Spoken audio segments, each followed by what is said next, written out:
This is the Your Money Hour podcast. I am your host, Dakota Grady, and we're back with segment number 2 with Shawn Thompson of Logo My Logo.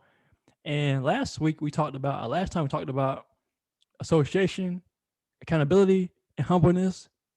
And before we get started for the second session, if you haven't heard of Dakota Grady, welcome to the show. We're out of Greenville, South Carolina. And I also have a website, dakotagrady.com, for your personal finance needs. If you need a budget, if you need to get out of debt, yes, I said that, get out of debt, contact me at dakotagrady.com. Or if you need help with your business in terms of accounting and taxes, check out my website at the ATDoc. That's the ATDOC.com for accounting and tax solutions for you and your business. Whether it's personal finance or accounting and taxes, I got you covered.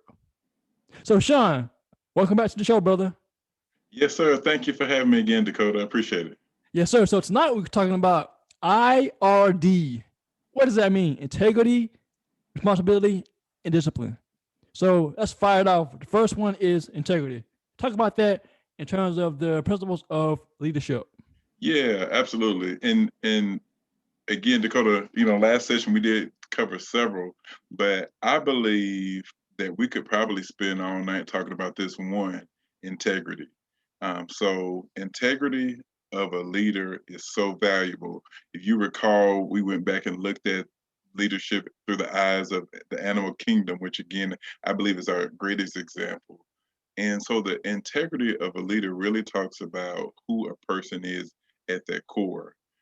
Integrity is probably the most valuable piece that any leader can have, because a leader that does not have a good name is not a good leader. If you want to be a leader of a one that goes down in history books, one that's recognized, people will make reference to, all of those great leaders have been people of great integrity. Even scripture says it like this: a good name is to be desired. So if you don't have a good name in your marketplace, then you have a challenge with being successful. And so it goes back to integrity. Integrity really it's your character on display. Is what it is.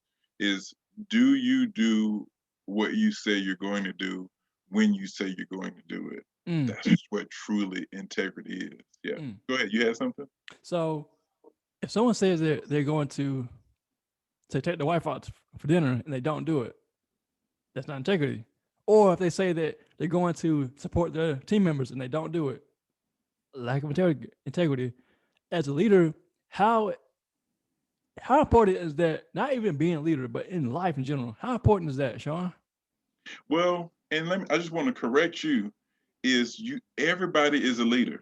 Mm, So in order for you lead yourself. Let's just say you and I are sitting down now. If we decided we wanted to get up out of these chairs and we want to go to the door, unlock it, and walk out, that takes leadership.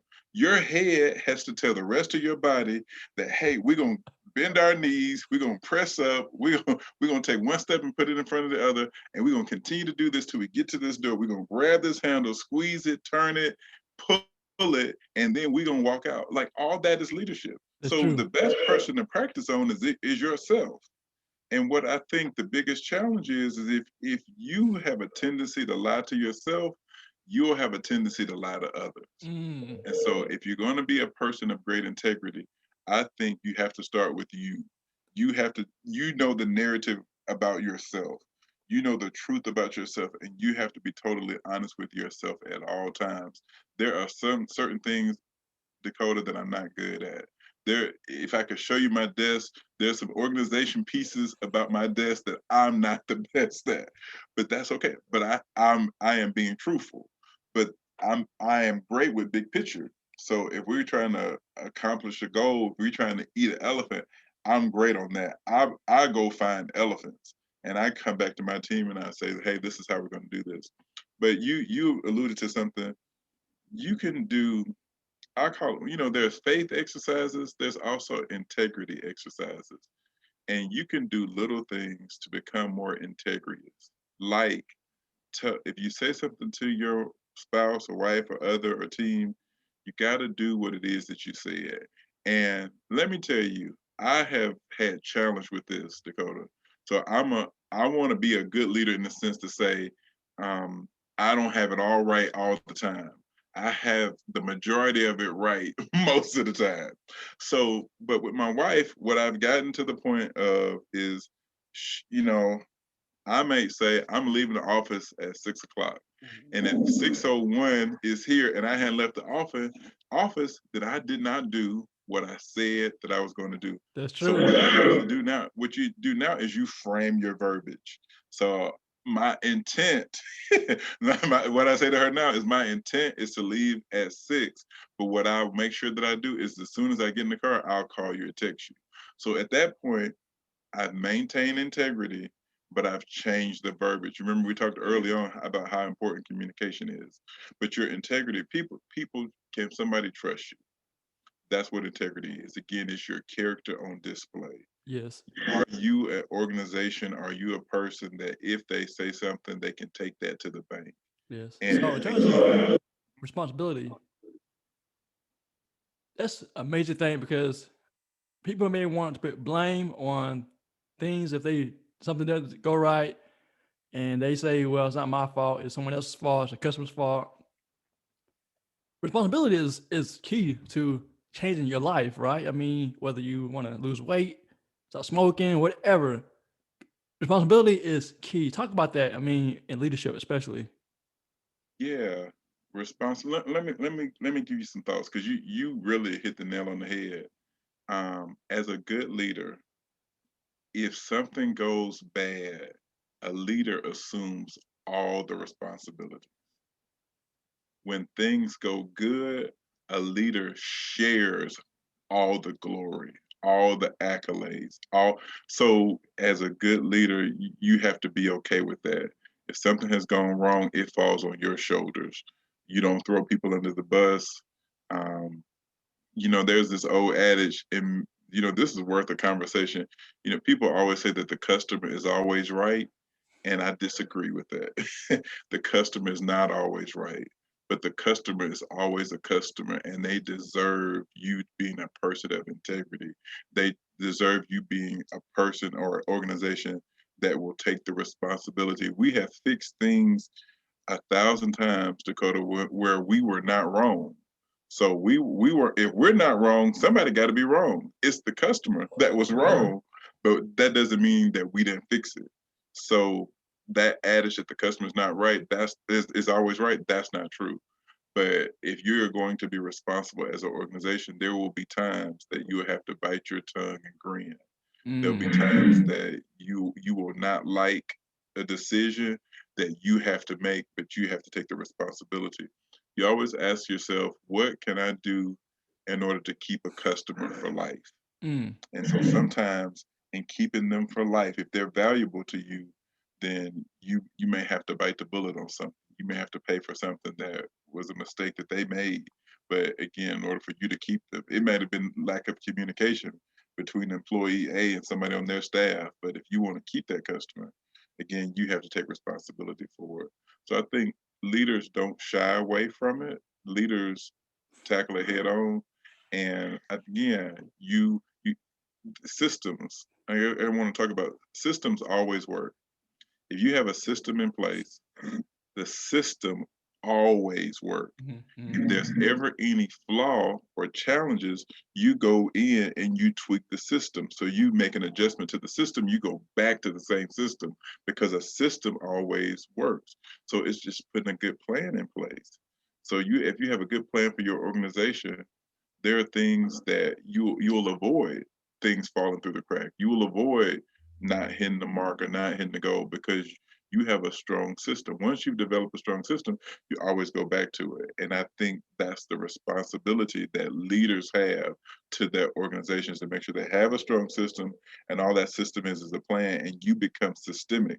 It's a well-oiled machine. And if you really, as the leader of any organization, you're trying to work yourself out of a job. So if you've done a good job of putting people in place, systems in place, and you don't have to be so hands-on, you've done a great job as a leader. And that's a business. That is a Yes, business. Yeah. Because if you don't have the system and the people in place to run the system, you're just an employee. You're just an employee with a job, right? Yeah. Yeah. So integrity, responsibility, and the last point is discipline, discipline, discipline.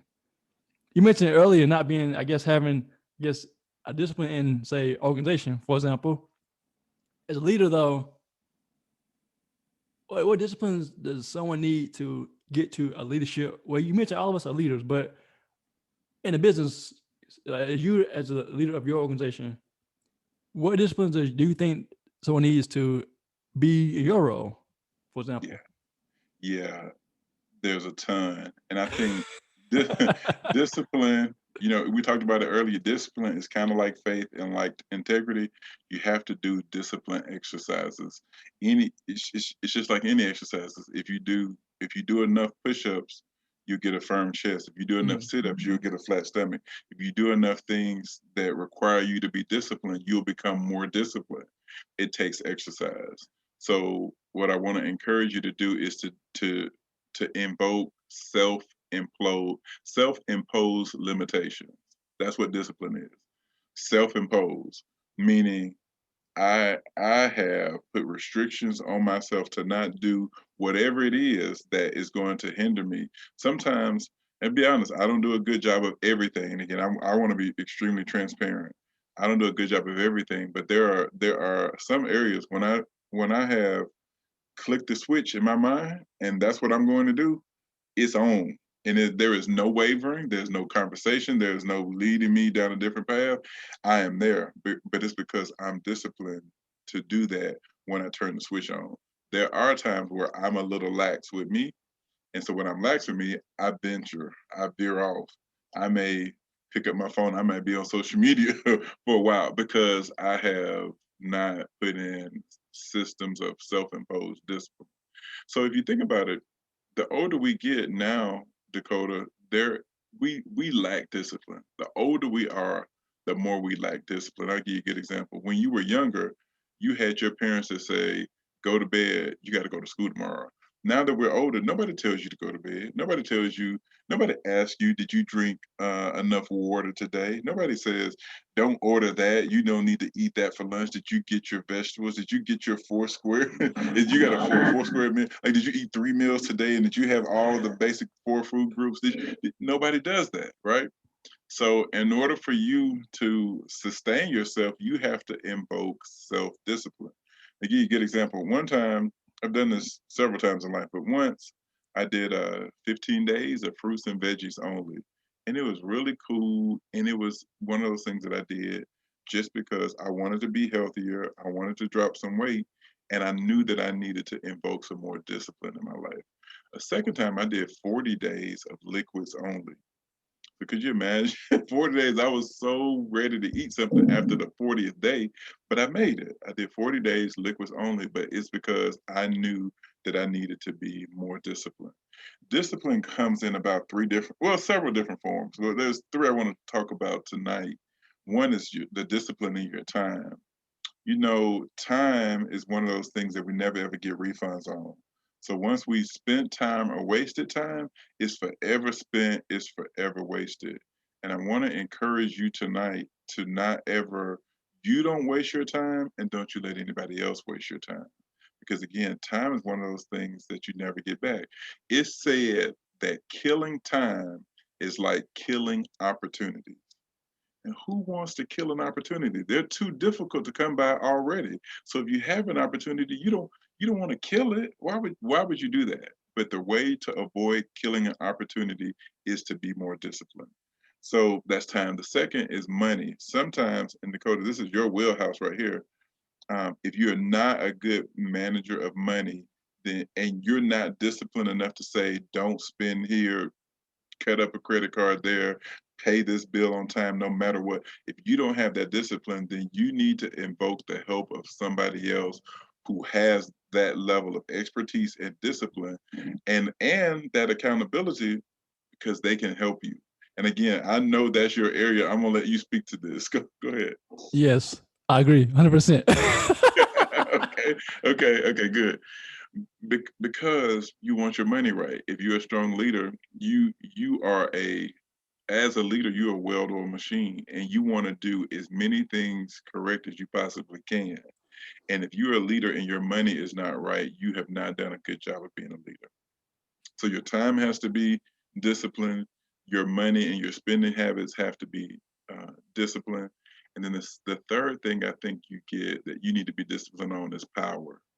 I have to forewarn you that if you take on the thought process or notion of being a business owner, an entrepreneur, someone who excels in the community, there is a sense of power that comes along with it. And if you are not careful, you will mismanage power. And so that's why discipline is so important. With power also comes a level of attractiveness.